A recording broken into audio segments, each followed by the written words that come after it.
né? E aí a ideia do Clube de História era ser isso mesmo, era ser um espaço lúdico para a gente desenvolver o conhecimento histórico, né? E os alunos eles começaram a bater fotos, né, de diversos lugares que não estavam incluídos, que não estão ainda, dentre aqueles lugares que deveriam ser preservados, né, pelo patrimônio cultural carioca. Então teve de tudo. Uma das coisas que mais me tocou, né, para fechar, foi a foto que eles tiraram da escola que eles estudavam quando eram do ensino fundamental 1. A escola ela tinha sido sofrido, né, depredação na semana anterior à culminância do trabalho. Então eles resolveram tirar fotos, né, e disseram que aquilo era uma maneira, né, de preservar, porque aquele era um patrimônio em perigo.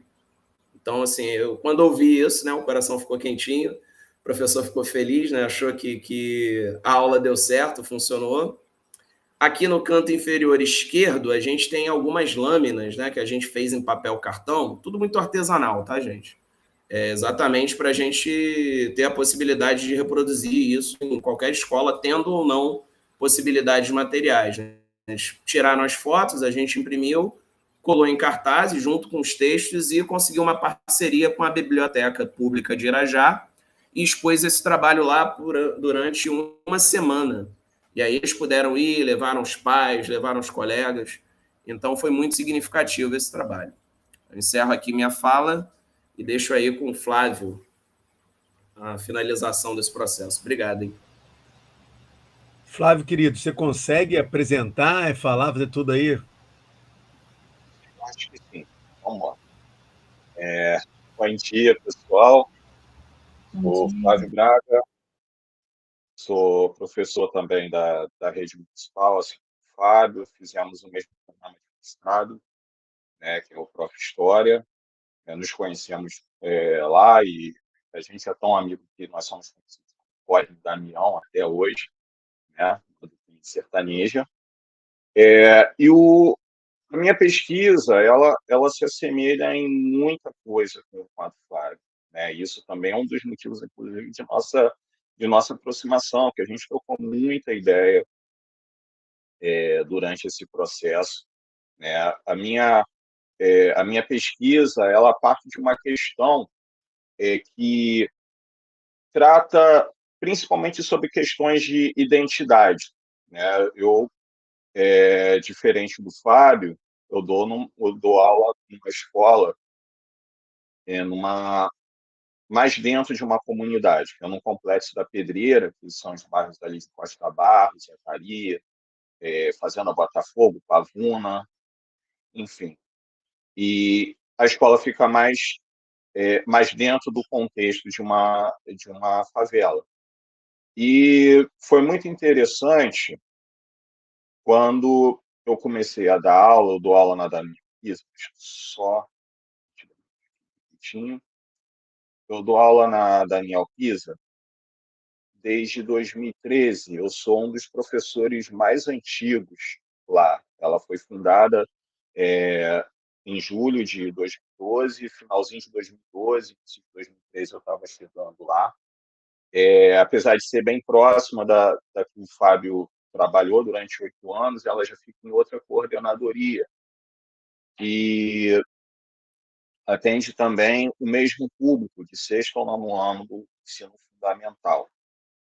Né? Tá aqui a escola novinha, né? Quando foi inaugurada, e ela também agora com uns grafites, que infelizmente a gente ficou conhecido nacional e até mesmo internacionalmente por conta do assassinato da Maria Eduarda, né, no dia 30 de março de 2018. Ela foi alvejada por tiros da polícia no próprio pátio da escola. Mas, como eu vou mostrar para vocês, mesmo que rapidamente, a gente infelizmente, muito acostumado a transformar o substantivo em verbo, né? O luto, né?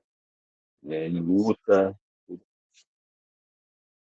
E esse trabalho é parte disso, né? E que parte de algumas observações que eu tive desde quando eu cheguei lá, né? E que também me acompanham ao longo da minha vida, né? Do quanto é difícil você reconhecer algumas identidades, ainda mais quando elas são estereotipadas, são inferiorizadas.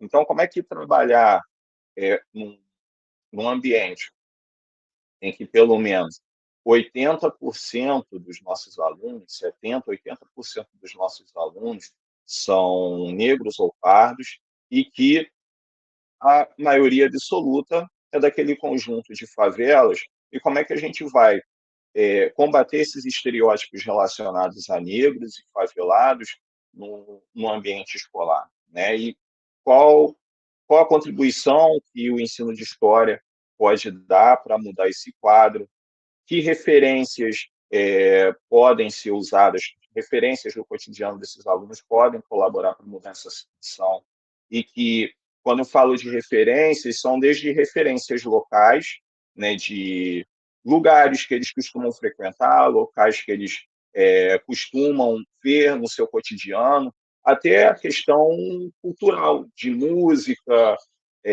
de grafites, entre outras coisas. Então, foi a partir daí que foi desenvolvido algumas atividades de pesquisa com eles, né, em salas de aula, eles também levando para casa, para que a gente pudesse ter alguma reflexão sobre, inclusive, o nosso espaço da cidade, né? Eu fiz duas atividades. Na época eu tinha turmas de sétimo e oitavo anos, então eu usei o currículo vigente na época para isso. No sétimo ano, a gente trabalhou com a desmistificação dos estereótipos sobre a África, né? Falar um pouco sobre a diversidade cultural africana, né? Não só dos países, mas também dos povos existentes até hoje no continente africano, e como muitos deles se aproximavam com a realidade, com a nossa realidade, com a realidade local, inclusive. Eu usei 3 videoclipes, né, de uma música do Emicida, do Blitz the Ambassador, que é um rapper ganês, e o do Ed Kenzo, que é um cantor pop ugandês, né? E a gente também falou um pouco sobre o papel dos griots nessas sociedades africanas, fazendo uma comparação, inclusive, do que seriam os nossos griots, né? Fazer essa comparação desse conhecimento, dessa tradição que se traz com os griots e, e a música brasileira. Então, algumas músicas que foram usadas foram Negro Drama, dos Racionais MCs, Não Foi Cabral, do MC Carol, Meu Nome é Favela, do Arlindo Cruz, e A Feira Jacari, do MC Batata. A Feira Jacari, inclusive, é uma música muito interessante para usar nesse contexto, porque a Feira Jacari fica bem próximo, né, de uma das entradas da comunidade. E que é uma música que, pô, tem praticamente a minha idade. Né? Ela, pô, eu sou de 86, ela é do finalzinho da década de 80, início de 90, e falavam É assim, pô, gato, hein? tem uma Tá música, revelando aí, hein? pô, não, rapaz. Aí, quando eu falava da música, ninguém conhecia. Eu falava assim, cara, vocês vão conhecer o refrão. Quando começava o refrão, pronto. No primeiro refrão, eles já estavam no sim, lá em Acari, né? E fica, e eles aprendem a partir daí, né? Eles também, a partir daí, eles fizeram entrevistas com pessoas mais velhas, falando sobre a relação com o espaço, uma tentativa de pesquisa de fotos antigas e recentes dos bairros da região, para a gente poder fazer um comparativo, a pesquisa sobre o nome dos bairros e também das localidades que compõem o Complexo da Pedreira, né? E comparar como se deu essa ocupação desses espaços em relação com outros espaços da cidade. E aqui tem um ponto muito interessante, que foi algo desenvolvido. Esses pontos foram produzidos pelas turmas de oitavo ano. Quando eles chegavam, eles conseguiam encontrar com certa facilidade a origem dos bairros, né, dos nomes dos bairros, mas quando a gente falava das localizações do Complexo da Pedreira, eles encontraram diversas dificuldades, né? Pô, Flávio, eu não consegui encontrar alguma relação, além de que a lagartixa é porque tinha muito calango por lá e tal, aí ficou lagartixa. Ou que quitanda porque tinha uma quitanda lá que as pessoas gostavam da pessoa e tudo mais. Né? E eu falava assim, cara, não se preocupa, porque essas lacunas também vão dizer muito para a gente poder comparar com outros espaços, principalmente com os espaços centrais da cidade e também dos turísticos, porque a gente estava em pleno ano de 2016, 2017, aquela efervescência em torno dos 450 anos do Rio de Janeiro, a própria apostila, né, da rede municipal falava muito desses espaços, mas esquecia de outros espaços, dos espaços suburbanos, das favelas, e era algo que eles não se viam e que me perguntavam, né? Pô, a gente não faz parte dessa história, como é que a gente vai trabalhar em torno disso, né? E quando eles, né, pesquisavam no Google, infelizmente, grande parte das referências que vinham relacionadas a esses bairros, mas também ao Complexo da Pedreira, eram as narrativas e a ótica da violência urbana, né? Então, fizemos alguns cartazes com o que a gente achou. Aqui, rapidamente, eu coloquei, né, 2 prints sobre, pesquisando Morro da Pedreira, Rio de Janeiro. Né? Tudo que aparecia sobre o Morro da Pedreira, que é onde se situa a escola. A gente está vendo operação da polícia, troca de tiros, bandidos. Quando a gente faz essa pesquisa no Google Imagens, a gente vê de lugares degradados, né? Por exemplo, o Rio Acari, que é o maior rio urbano que nós temos no Rio de Janeiro, atravessa, que nasce e morre no Rio de Janeiro, né? E a degradação dele, que a gente tem ele como vizinho, né? E também outras coisas, como operações, como apreensões, como questões de brigas de facção, entre outras coisas. E eu perguntava para eles, poxa, será que essa é a única narrativa que nós temos sobre esse lugar que nós estamos na cidade? E eles falam assim, não, pô, porque tem festival de pipa, pô, eu gosto da sociabilidade que eu tenho na minha igreja, pô, eu gosto do baile que tem aqui, que é um dos melhores do Rio de Janeiro, não sei o que. Aí, pô, batia no peito por essa questão de pertencimento e tudo mais. Então, eu falei assim, cara, vamos buscar essas outras narrativas, né? E aqui, parte desse trabalho, né, escrevendo a nossa história, né, em que eles pegaram essas entrevistas e que colocaram também algumas dessas fotos que eles achavam, né? A maioria foi de internet, algumas foram de arquivos particulares, mas todos eles eu tive até questão, eu tive que morrer um dinheiro, né? Em colocar de papel de foto mesmo, para eles sentirem essa importância, entendeu? Aqui tem a visita da gente no Museu do Grafite, né, que é coordenado pelo André Rongo, um ex-pichador, né, hoje, né, responsável por esse museu, que é um espaço também para os artistas da região.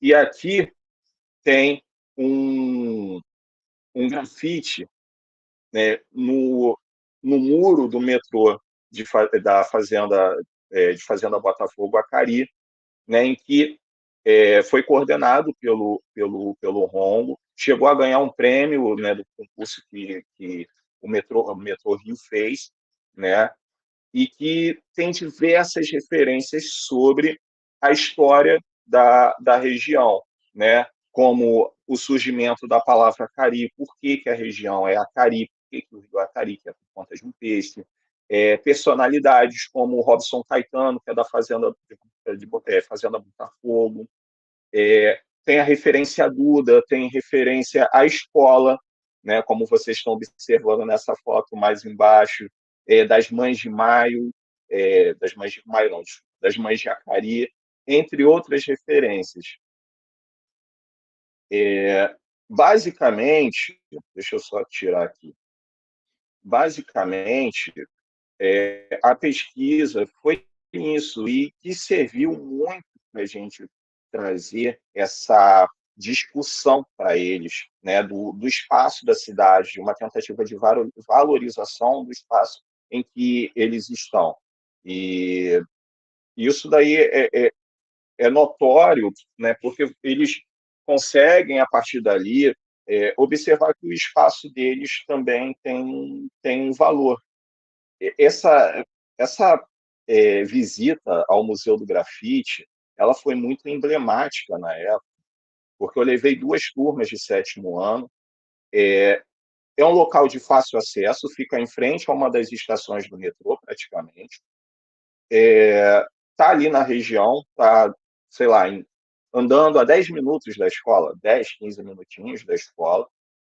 Só que até mesmo os alunos que moravam próximos não sabiam da existência, porque ele não tem aquela característica, né, que a gente imagina de museu, né, no estilo rococó, aquelas coisas assim bem mais rebuscadas, né?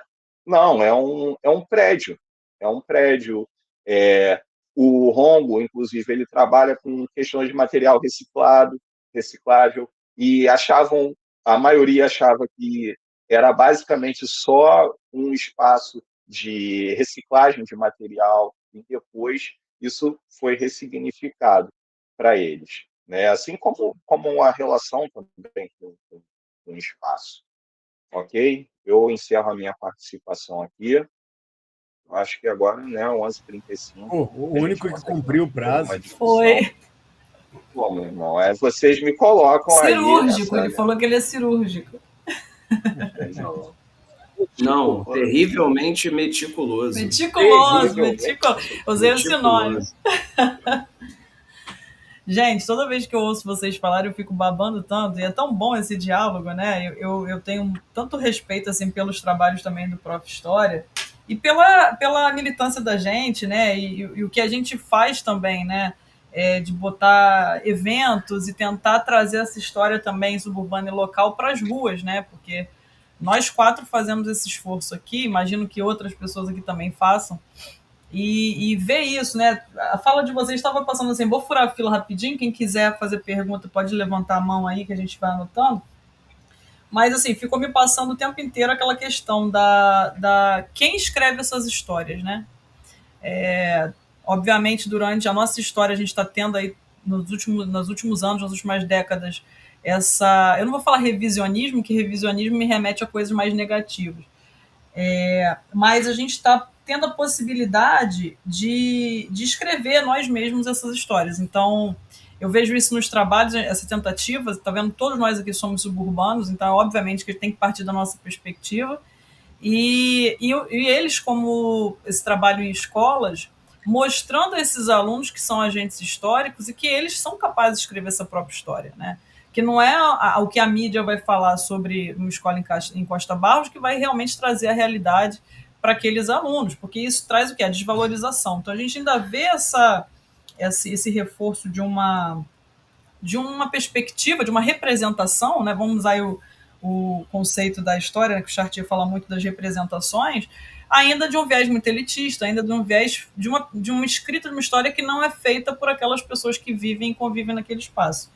Então, eu acho muito legal a gente falar isso o tempo inteiro, o trabalho deles aí em escola, na educação básica. E o Rafael também acaba fazendo isso. O Rafael levou o Viradão Cultural Suburbano lá para o Clóvis Monteiro, né, que é uma escola de ensino médio do Estado. Então, isso é muito importante, né, para trazer e mostrar e valorizar. Eu falo isso de uma perspectiva minha, né, de vizinhos meus que, quando viram que eu comecei a falar que eu era suburbana, que eu me assumo, eu sou suburbana, tá lá no meu Instagram, eu vou dar aula em Ipanema, eu falo isso para os alunos, ó, sou do subúrbio, sou suburbana.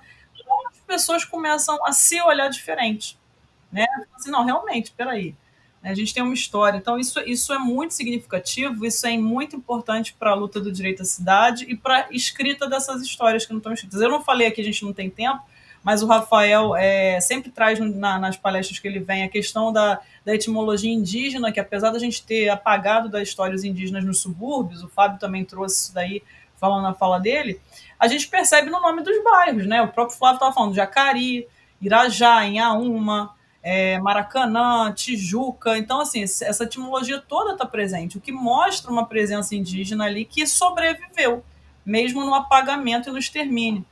Quando o Rafael também sempre traz aí a questão da cultura africana, a gente sempre fala ali, dia 2 agora, sábado, a gente vai ter um evento lá na Nave do Conhecimento à tarde, para comemorar a efeméride dos 150 anos da fundação das oficinas do Engenho de Dentro, mas o Rafael sempre traz aí, falando de Engenho de Dentro e Engenho Novo, que também está fazendo 150 anos de freguesia, essa questão da presença negra, né? Que a gente, infelizmente, a história ainda marca nos livros didáticos muito como a questão da escravidão, mas que a gente tem uma sociabilidade, uma construção espacial, né, da presença africana e dos negros no Brasil, que a história apaga. Então, acho que a fala aqui hoje, talvez o fio condutor, além da questão suburbana, da categoria, né, é essa questão da representação, né, das escritas dessas histórias.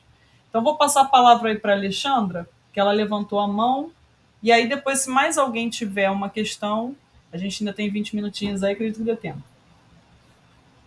Gente, eu vou falar bem rápido, até para dar espaço, né, para outros colegas, mas eu quero parabenizar muito os trabalhos, né, do Fábio. Todas as falas foram lindas, mas eu sou professora do Estado, trabalho na Baixada Fluminense, né, e a Baixada Fluminense, ela também necessita desse resgate de autoestima que a gente só pode fazer a partir deles, né, ou seja, jogar a bola para eles, para que eles reconstruam, mostrem essa história deles de outra forma, de uma forma mais bonita do que a mídia mostra. Eu trabalho em São João de Meriti, também trabalho com segmento do 6º ao 9º ano, e adoro, enfim, e me senti muito inspirada, né, pelos trabalhos dos colegas do Flávio, com que eu estava conversando antes, e do Fábio também. E eu me interessei muito, né, pela mesa de vocês, e eu achei um documento aqui, porque eu estou começando uma pesquisa que tem a ver com o Barão de Drummond e tem a ver também com essa supressão dos trens, como aparece na imprensa, que foi a Raquel que mostrou, né, não foi a Raquel, no início. E acho que foi a Raquel que mostrou, né, uma imagem do Barão de uma imagem da supressão dos trens, do subúrbio, isso mesmo, você. Aí eu achei aqui, gente, um trabalho muito interessante, né? Ele se intitula assim, Os Professores Suburbanos, é de 1972. E aí é um professor que atua no que ele chama, né, ele trabalha numa escola dos arrabaldes, uma escola, né, da região rural, digamos assim, e ele reclama dessa falta de visibilidade, dessa desvalorização dos professores, que ele chama que é dos professores extramuros, né, em relação aos professores intramuros, as escolas que estão intramuros, as escolas que estão na corte, na cidade do Rio de Janeiro. Aí eu achei muito interessante trazer esse documento para cá, que é de um professor chamado A. Estevão da Costa e Cunha. E era um professor meio rebelde, assim, eu estava lendo sobre ele há algum tempo atrás. E aí, enfim, eu queria parabenizar muito e dizer que aprendi muito com vocês e que as dicas de leitura foram ótimas. É isso. Vou dar a fala para os meninos. Obrigado, Alexandra. Obrigado mesmo. A gente fica muito feliz de ter sido pertinente a nossa fala, ainda mais para uma colega. Você falou, né, sobre os professores suburbanos, você achou esse documento, e uma das coisas mais interessantes, né, que os alunos ficavam, poxa, mas por que a estrada é de colégio? Né? A estrada de colégio é uma das principais vias do subúrbio, e ela está ligada exatamente à presença de um professor, né, Teodoro Burlamac, que entre 1860 e os anos de 1900 dirigia uma escola rural ali em Colégio, né, que é um bairro, que é um bairro muito próximo de Irajá, né, e tal. E aí as pessoas, olha, vamos passar pela estrada que passa pelo colégio. E aí acabou virando a estrada do colégio, né? Então, o professor Teodoro também, né, tem alguns relatórios do Império, né, falando da quantidade de alunos que ele atendia. Era a única escola que atendia meninos, né, na região ali suburbana. tem alguma notícia de uma outra escola que atendia crianças suburbanas dentro da Igreja Nossa Senhora da Apresentação de Irajá. Então, é só um adendo aí. Muito obrigado pelo compartilhamento desse documento. E, assim, desculpa, nessa pesquisa que eu estou começando agora, eu estou sentindo falta exatamente de encontrar mais informações sobre esses espaços de sociabilidade, porque houve reuniões, né, de moradores de áreas que seriam afetadas pela supressão dos trens, e eu fico procurando onde é que estão esses espaços de sociabilidade, onde é que está a documentação. Eu fui no AGCRJ, não encontrei muita coisa, mas não encontrei muita coisa sobre esses espaços, nem mesmo porque é de interesse do Drummond, a Raquel até adiantou isso, nem mesmo na documentação da Companhia Ferrocarril Vila Isabel, não tem nenhuma menção sobre esse protesto, né, dos moradores contra essa iniciativa para favorecer o Drummond, enfim. Aí eu só queria colocar isso, né, que eu sinto muita falta de preservar essa memória local para que a gente possa, né, construir uma história sobre isso, né. Eu não sabia, por exemplo, que tinha um Instituto Histórico e Geográfico de Irajá. Eu acho que um de vocês aí apresentou. Eu não sabia que tinha. Né? Tem o de Jacarepaguá também. Muito legal. Jacarepaguá também? Também, embaixo. São todos meio que movimentos coletivos locais, né? E aí eles têm essa nomenclatura. Entendi. Muito interessante. Muito obrigada, Alexandre. Eu vou até procurar também esse documento que você falou. Vamos lá. Diego, Débora, depois Adriana e Raquel. Vamos torcer para não derrubarem a gente aqui na plataforma. Fala, Diego. Logo derruba. Bom, eu acho que a primeira coisa a dizer é que eu não falo de um lugar da história, né, nem de um historiador, porque eu não trabalho com história, nem sou historiador, sou da filosofia, mas eu vi as apresentações de todos vocês e fiquei bastante atravessado por várias coisas que foram trazendo, até porque, apesar de trabalhar com a filosofia, eu trabalho com o conceito de espaço. E eu fiquei extremamente capturado por uma imagem, dentre as tantas que vocês apresentaram, que foi a da pipa que o Rafael trouxe. E em algum momento eu olho para aquela pipa e olho para aquele garoto com os pés descalços soltando naquela pipa e me vejo nele. Afinal de contas, também sou um garoto suburbano que cresceu na roça, né? Porque prefiro chamar de roça do que de zona rural. E quem cresce na roça, roça mesmo, aquela que não tem energia elétrica e nem água encanada, que a gente buscava água no córrego, tinha o córrego de buscar água, o córrego de lavar roupa, com essas separações, essas categorias. Quem sai desses lugares vai para onde? Vai para o subúrbio, né? Na dita cidade. E eu fiquei olhando para aquilo e pensando sempre na imagem que se produz enquanto forma de escrever a história, escrever a cidade, escrever o espaço do subúrbio, né? Que é sempre essa imagem da falta. De fato, se a gente for analisar em certa medida, há uma falta, né? Há uma falta de saneamento básico, há uma falta, como na minha roça, por exemplo, não tinha energia elétrica, não tinha água encanada. Mas, ao retornar a essa memória dessa criança com os pés no chão e soltando pipa, eu lembro que o saneamento básico que passava pela rua não era uma questão para a gente. A gente simplesmente pisava e brincava naquele exercício, né? Porque para a gente não era importante efetivamente o saneamento básico, mas o exercício da infância. Existia ali um exercício de uma infância, de criar uma infância para a gente.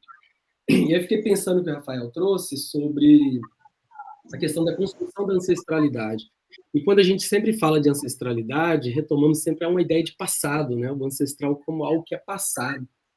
Mas quando eu olho, mais uma vez, para crianças soltando pipa, de pés descalços, eu me vejo junto com uma turma de amigos, talvez 6, 7, 8, né, pegando o bambu que a gente roubou na casa de alguém, né? Inclusive, já corri, já fiquei preso em cerca de arame farpado por roubar bambu no quintal dos outros, com o fulano com a espingarda de chumbinho feito de sal grosso, que atirava na gente, no nosso subúrbio, né? E a gente ali com aqueles bambus, compartilhando o bambu roubado, né? para tentar fazer a vareta da pipa, fazer a melhor vareta envergada, como espaço de socialização. E aí me parece que essa ancestralidade ela não é, de forma alguma, um passado, né, ou uma reconstrução do passado, mas a própria partilha daquele presente como espaço de socialização. Você partilha o passado no próprio presente como enunciação de um futuro que está por vir, que é o próprio ato de soltar a pipa. O próprio exercício da brincadeira. Então, você está brincando ali, né, dobrando o tempo, fazendo aquilo que Leda Maria Martins está dizendo o tempo inteiro, né, fazendo uma espiralidade do tempo, né, onde passado, presente e futuro, ele se dobra numa pura experiência do agora. E aí a gente poderia até completar a frase um pouco irônica, né, e cínica, em certa medida, que no subúrbio tudo está em falta, exceto a sensação. Né? Por quê? Porque a experiência ela é sempre abundante, né? Ela é sempre exorbitante. É como se dizer que o subúrbio é uma espécie de arquivo do exorbitante. Bom, isso é um conceito que eu tenho trabalhado ultimamente na filosofia, né? Essa ideia do arquivo como algo que é exorbitante, como algo que excede, né? Porque o subúrbio ele é esse espaço que excede o tempo inteiro, ele não falta, e aí dobra, por isso eu disse irônica e cínica, né? Porque ele excede, ele está sempre se espalhando pelas beiradas, né? E chegando naquilo que é dito, né? Que é nominado como cidade, né? E aí a gente pensa no subúrbio sempre como uma espécie de arquivo vivo. Eu estou dizendo essa questão do tempo, né? Porque a foto da criança que está soltando pipa, para mim, ela dobra o tempo, descalço, é bom colocar esse ponto, que ela está descalço ali, e me faz lembrar a questão do tempo do Bizanque Fouquial, que ele diz assim, ó, eis o que a cosmologia Congo me ensinou, estou indo e voltando, sendo em torno do centro das forças vitais. E essa coisa do centro das forças vitais é algo que o Bizanque Fouquial chama de biblioteca viva, que é a própria experiência do espaço, que é a própria experiência do lugar. Eu sou porque fui e refui antes, de tal modo que serei e reserei novamente. Então, bom, basicamente era isso que eu queria comentar, né, sobre como que essa imagem ela me afeta em certa medida, quase atravessado por uma pergunta, não, claro, obviamente não para ser respondida nesse momento, mas como exercício de pensar a pesquisa, de pensar nossas escritas, nossos modos de fazer na academia, seria como produzir, né, essa memória histórica ou de uma história, de um arquivo, no vestígio do presente, né? Como que a gente reconstrói a ideia de arquivo nessa experiência do presente que dobra passado e futuro aí ao mesmo tempo. Obrigado pela apresentação de vocês, pessoal. Obrigada, Diego. Eu vou passar direto para o pessoal para a gente pelo menos ouvir vocês, gente. A Débora estava na fila, depois a Adriana e por último Raquel. Bom dia. Bom dia. Primeiro, eu gostaria muito de agradecer a oportunidade.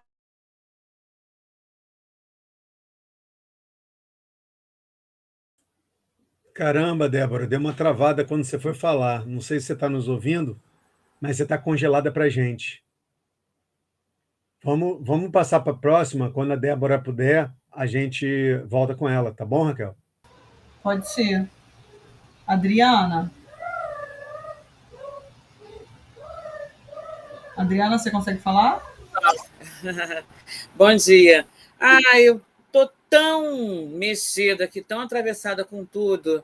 Em primeiro momento, eu quero agradecer aí a sua reverência, viu, professor Rafael? Obrigada aí pela lembrança. Eu estou aqui iniciando uma pesquisa sobre o bairro de Guadalupe, e assim, são tantos pontos das falas, né, de todos vocês que me atravessaram, que eu não sei nem por onde começar. Vou tentar falar aqui sobre o que a Raquel apresentou, sobre a compreensão espacial do subúrbio, e eu queria até falar, né, já trazer aqui à tona alguns elementos que eu encontrei na minha pesquisa sobre Guadalupe, e eu acho que também é uma coisa comum a quem pesquisa subúrbio, né, como suburbanos que somos.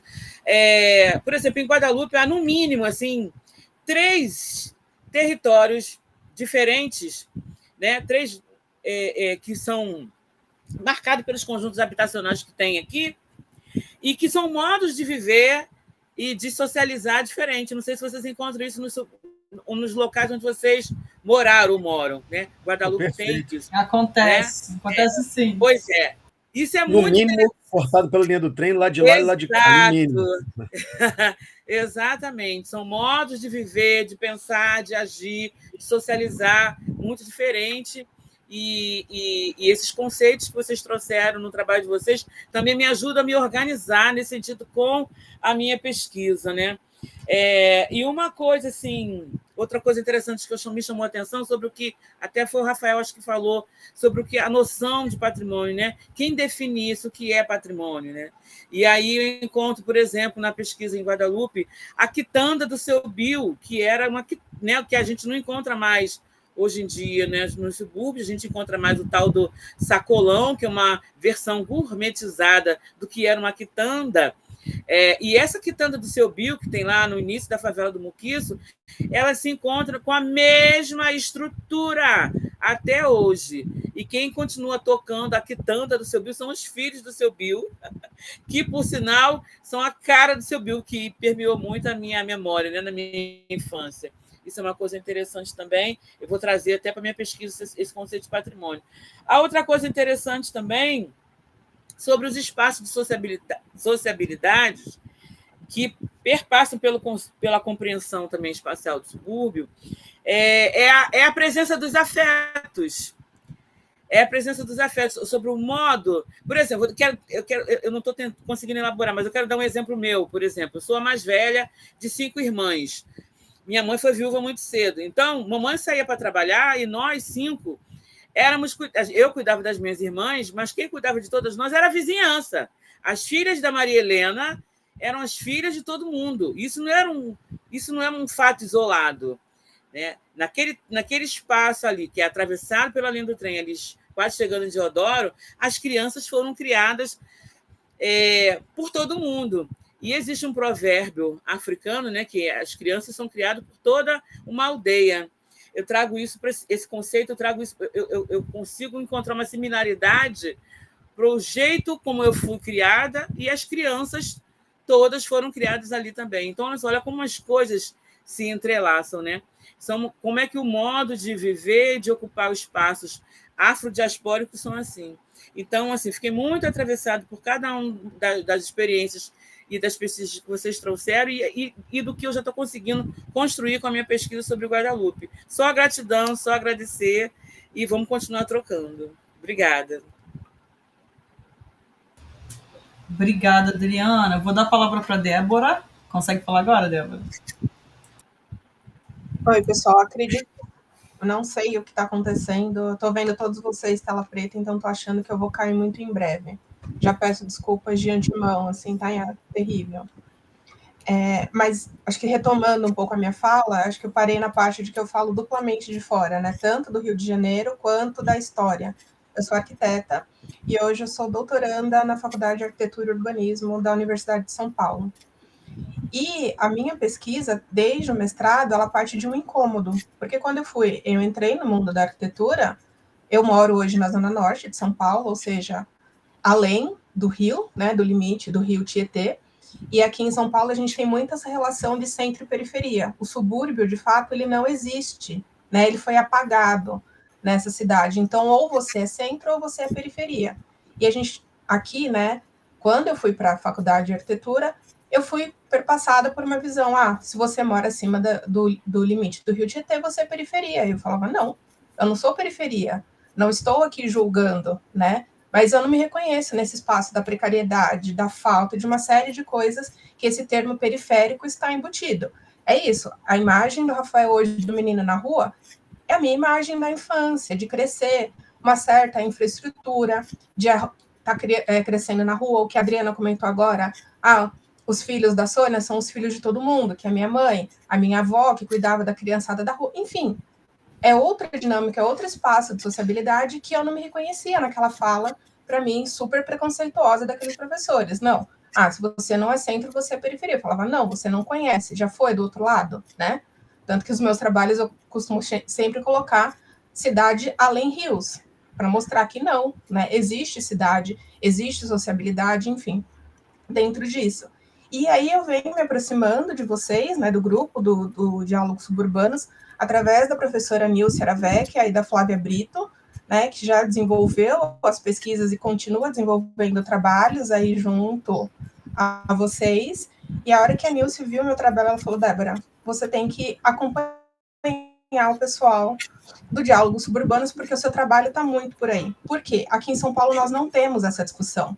Então, eu não tenho bibliografia onde eu possa me apoiar, né, e categorizar, classificar esse espaço. Né? Tanto que hoje a minha pesquisa do doutorado eu falo que é o espaço do entre. Eu estou buscando o que são esses bairros todos, que é a forma da cidade de São Paulo hoje, que são os bairros de classe média, majoritariamente, porque aqui a gente está muito vinculado com esse espaço suburbano, como essa área industrial, essa industrialização, e ela majoritariamente ocorreu às margens dos rios, né? Então, a gente tem uma configuração diferente aí do Rio de Janeiro, e desenvolvo a minha pesquisa dentro de um espaço que contribuiu e contribui até hoje para essa visão da periferia, né? Toda a linha Hermínio Maricato e afins, a partir dos anos 70, de massificar excessivamente essa cidade periférica da falta, fazendo com que isso tudo fosse apagado da nossa historiografia.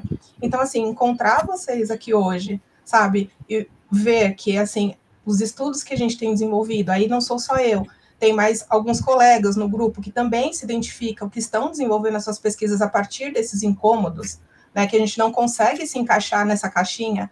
Não sei, algum de vocês falou nessas gavetas, né? Talvez o Rafael, nesses subúrbios múltiplos, né? Que a gente não vai nunca se encaixando, porque um espaço é diferente do outro, um bairro é diferente do outro, um distrito.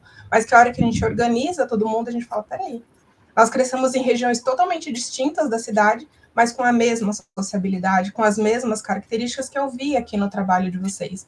Então, assim, eu sei que minha fala está um pouco desconexa, mas era mais para agradecer, né, essa oportunidade de conseguir conhecê-los, né, virtualmente, mas, assim, para mostrar que temos pesquisas sendo desenvolvidas aqui em São Paulo, também dentro dessa linha, muito apoiado nos trabalhos que vocês estão desenvolvendo aí no Rio de Janeiro, porque aqui em São Paulo nós não temos esse estudo, né? Nossos estudos param, sei lá, nos anos 50, com os trabalhos do Haroldo de Azevedo, por exemplo, que é o geógrafo, assim como vocês apontaram, que foram geógrafos que foram pensar sobre, né, esses espaços da cidade e minimamente tentar organizar. Então, imagina, nós paramos nos anos 50, 60, no máximo, nós não temos essa atualização. E os nossos trabalhos hoje, né, principalmente ali dentro do CACAU, que é o grupo de pesquisa que todos nós fazemos parte, né, Cultura, Arquitetura e Cidade na América Latina, com alguns pesquisadores que a gente brinca, que a gente quer fundar aqui em São Paulo, né, atrelado a vocês, o Diálogos Suburbanos Periféricos, porque aqui a gente entende que o subúrbio e periferia ele está muito integrado, assim, a gente não tem muito como dissociar um ou outro, então a gente está muito por essa linha, tentando fazer essa atualização histórica, né, mostrar esses outros, né, como que foi essa evolução a partir desses trabalhos tão magistrais desses geógrafos, principalmente na década de 50 e 60. Então, é isso, assim, é só agradecer a vocês, falar que a gente está aqui à disposição também para fazer essa troca, seguir, né, acho que a minha intenção aqui em falar com vocês é mais me apresentar de fato, para mostrar que nós estamos aqui interessados em fazer essa troca, enfim, colocar essas pesquisas para circular, porque aqui em São Paulo vocês já são super lidos, assim, sabe? A gente se referencia muito em vocês, porque vocês vem produzindo coisas que são capazes de que a gente se identifique, né, e consiga utilizar, porque é isso, o trabalho acadêmico não pode ser vozes da minha cabeça, a sua experiência, ela não é o suficiente, né, academicamente, para você escrever sobre aquilo, você tem que ir se apoiando nas pessoas, e ter essa rede, ter vocês construindo e produzindo, né, contemporaneamente a nós aqui, está sendo incrível, então, parabéns pelo trabalho de vocês. Obrigada. Poxa, Débora, eu fico muito feliz de saber disso, vamos estreitar esse diálogo, através do Rafael, para a gente conversar. A Nilce tem um trabalho maravilhoso sobre os IAPIs aqui do Rio, né? Eu moro num IAPI, então o trabalho da Nilce é uma referência. Eu tenho vontade de fazer uma história ainda aqui para local, né? O IAPI que eu moro tem fotos que foi inaugurado pelo Juscelino Kubitschek, e o pessoal que mora aqui não tem a mínima ideia disso, né? Então, enfim, vamos dialogar assim. E essa troca também é intercâmbio, né? Eu vou dar a voz ali para a Raquel, para a gente poder encerrar, que ainda não derrubaram. Olha aí, Flávio. Não, é porque a fala da Raquel, né, chamou muita atenção, essa relação da fábrica com o Rio, né? Você falou algo nesse sentido, não Isso, foi, ela Débora? falou que a área... É que essa área do ABC, né, ela é além rios, não é isso, Débora? O ABC, sim, mas ele está mais voltado para as vertentes ali do Rio Tamanduateí. O Além Rios que eu estou falando, eu estava me referindo mais aos rios Tietê e Pinheiros, que acaba conformando o nosso território. É mais fácil falar o Entre Rios, que seria a área central e esse primeiro círculo mais rico da cidade, o famoso vetor sudoeste, que é o clássico, né, daqui de São Paulo, e tudo que está fora desse vetor é periferia. Não importa para a cidade, digamos assim, dentro dessa leitura que foi perpassando aí ao longo do tempo. É nesse sentido. Não. Então, é que você falou dessa industrialização, né, que seguiu os rios e tal. É aqui no Rio também, tá? Aqui no Rio, o Rio Irajá, o Rio Joana, o Rio Maracanã, também foram muito importantes, né, para esse vetor, né, Faria, Jacaré, Faria. Por exemplo, São Cristóvão, né, que é considerado o primeiro núcleo industrial do Rio de Janeiro, né, por conta da saída da família imperial, né, fica toda aquela estrutura. Você tem um encontro, né, de 3 grandes rios aqui da região que eu moro, que é o Maracanã, o Joana e o Trapicheiros. Então, até alguns anos atrás, né, galera, até 2016, 2017, era um problema, né, na cidade nas chuvas de verão, porque a força desses rios, né, que foi uma das atratividades dessa área, né, elas alagavam toda essa área, entendeu? Aí isso foi minimizado com os piscinões aí durante as Olimpíadas, as obras. Isso. Raquel.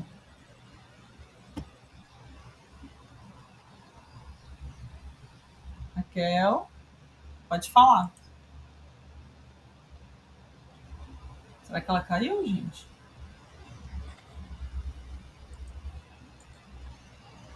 Ela está se movimentando lentamente, mas eu não ouço. Eu também não estou escutando. Raquel, eu acho que você está com a internet travada, se você estiver nos ouvindo, porque você está... Acho que foi, agora... Fala alguma coisa para a gente, Raquel. Consegue me ouvir? Sim, eu agora sim, agora destravou. Estava travado, eu acho. Oi? Consegue? Sim. Então, parabenizar todos vocês, Raquel, Mexará, Fábio, Rafael, Flávio. Belíssimo trabalho de vocês de pesquisa. Dizer que eu também sou suburbana, né? Estou passando a enxergar, ter esse valor, esse novo olhar pelo subúrbio. Eu sou de Quintino, né? E aí um dos meus constrangimentos era falar onde eu morava e as pessoas não sabiam. Falava, isso fica perto de onde? Cascadura, Meia. Então tinha um pouco dessa contradição do lugar. E eu moro há 38 anos, né? Então tem muitas histórias aqui do lugar. E uma das coisas que vocês falaram, né? Questão assim, vou falar de cada um rapidamente, pelo tempo, que a Raquel mencionou a origem do termo subúrbio, né? Mostrou aqueles mapas das coisas abertas, passa ali muito aquela área de Inhaúma, Cascadura, gente dentro, onde começa a dar a origem, né? Devido à entrada da linha férrea. Dizer primeiramente também que eu sou arquiteta, desculpa, não acabei me apresentando, e minha pesquisa é sobre o Instituto Municipal Niso da Silveira, que fica no Engenho de Dentro, que é um bairro do subúrbio aqui do Rio. E outras questões, né, que foram mencionadas, né, o Rafael falou sobre a sociabilidade, né, que tem muito isso, né, aqui no subúrbio. Eu lembrei do fato da questão de troca, às vezes, de muda de plantas, né, minha mãe ficava conhecida, agora ela está mais reservada aqui dentro de casa, mas um período que, até hoje, se eu ficar aqui na frente de casa, as pessoas me pedem muda, então meu muro é baixinho, aquela casa típica de caquinho, enfim, típica do subúrbio. Então tem essa questão de troca de plantas, né, entre outras coisas, de sociabilidade. Falar sobre o Fábio, né, que ele mencionou sobre essa valorização do patrimônio, que eu também estou lidando com isso, que é a valorização do Museu de Imagem do Inconsciente, né, para as pessoas terem a valorização do lugar, então conhecer por meio de atividades culturais, e do Flávio, que ele mencionou, né, do Museu de Acari, que as pessoas não conheciam o museu, E isso é uma coisa também que eu estou querendo trabalhar com o Museu de Imagem do Consciente, que embora tenha tamanha importância, as pessoas não conhecem. Não sabem nem da existência do museu, eu também não sabia. Por meio de pesquisa que eu soube da história da Anísio da Silveira, né? Para quem não conhece, lá é um campus psiquiátrico, né, antigo, não funciona mais no modelo manicomial, está em processo de parque urbano. E então isso é uma das missões que eu preciso trabalhar, né, entender a história do lugar, por meio da oralidade das pessoas, de como elas enxergam aquele lugar, né, que ele possa ser apropriado pelas pessoas, né, com o uso, tem a valorização do lugar. Aí é isso. Eu queria agradecer. E dizer que eu vou continuar acompanhando vocês e que hajam mais trocas de conhecimento, de difusão do... Obrigada, Raquel. Gente, infelizmente eu vou encerrar. Alguém quer falar alguma coisa? Agradeço muito a presença de todo mundo. Eu queria falar assim. Fale. Pô, eu tô com uma vizinha de bairro. Pô, eu também sou de Quintino, Raquel. Eu estou morando em Quintino. Fui vizinho do Rafael. Crescemos na mesma rua, embora nós não tínhamos nos conhecido quando mais novos. Agora eu estou vendo mais uma, né? Porque tu era playboyzinho, morava longe. Tu era playboyzinho, morava longe da CP lá embaixo. Eu era colado da CP. Tu já era da Carolina de Mello, era playboyzinho. Igual quando ele morou aqui, que ele foi meu vizinho também, eu não soube. A mãe dele mora aqui perto. Aí ele não andava na rua, que ele falou ali. A adolescência dele já não andava mais aqui. Eu sou da Zona Sul, lá dos lugares. Só que infelizmente, pela linha ferra, né, divide o bairro. Eu tô do lado da suburbana, né? Eu moro na Vital.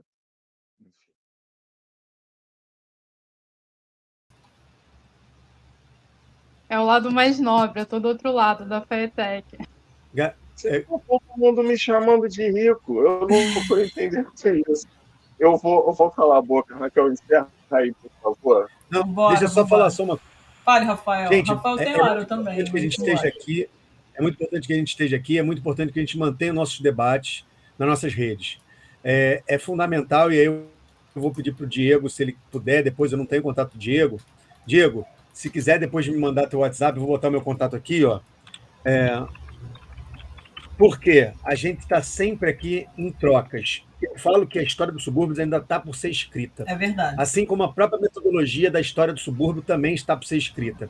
Basta dizer que o próprio professor, né, Joaquim Justino Moura dos Santos, que trouxe a proposta de método de história do lugar, ele olhou muito, trocou muito com Pierre Nora, com locais de memória, com o Conselho de Locais de Memória e também com o Milton Santos, com rugosidades, os espaços de rugosidade da cidade, mas ele mesmo fala isso para mim pessoalmente. Rafael, a gente tem que aprimorar essa metodologia e tem que aplicar ela, né? A gente precisa da aplicabilidade dela. Então, eu falo que a gente está no fazer-se suburbano. Sim. Primeiro,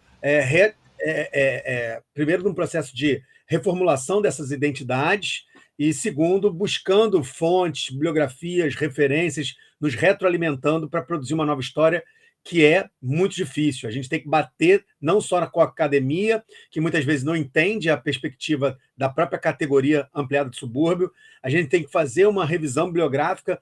No caso de São Paulo, a gente usa ainda o José de Souza Martins, que é uma publicação, né, que está historicamente datada, a gente precisa rever essas dinâmicas de circulação, e a gente tem que parar, de certa forma, de olhar para os subúrbios como se ele fosse algo estático.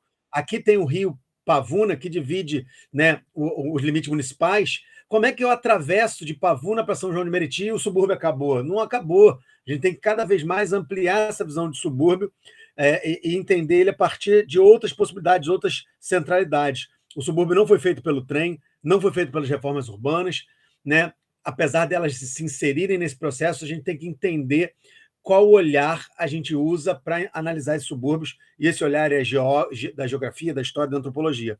Só para deixar bem claro, essa identidade é tão forte que, mesmo tendo essa noção pejorativa de subúrbio, e mesmo não tendo catalogado o que é, a gente fala o que é ser suburbano, e qualquer pessoa, em qualquer desses ambientes, entende, mas não consegue teorizar isso claramente. A gente tem nomes que identificam sua territorialidade, como Pretinho da Serrinha, como Galinho de Quintino, como Marquinhos de Oswaldo Cruz, alguns exemplos estou vendo na minha cabeça, para mostrar como é forte essa identidade que é multifacetada, plural, né? A gente não pode cair naquele estigma de que subúrbio é tudo igual, mas a gente tem que, sim, de fato, fazer um pouco disso que o Diego falou, reivindicar essa ancestralidade, que é uma ancestralidade que se produz no cotidiano. Eu não usei o último slide porque não deu tempo, mas eu botei a pipa lá com uma fala do Edgar Dedeca que fala exatamente sobre isso. Quando a irreversibilidade do tempo é deixada,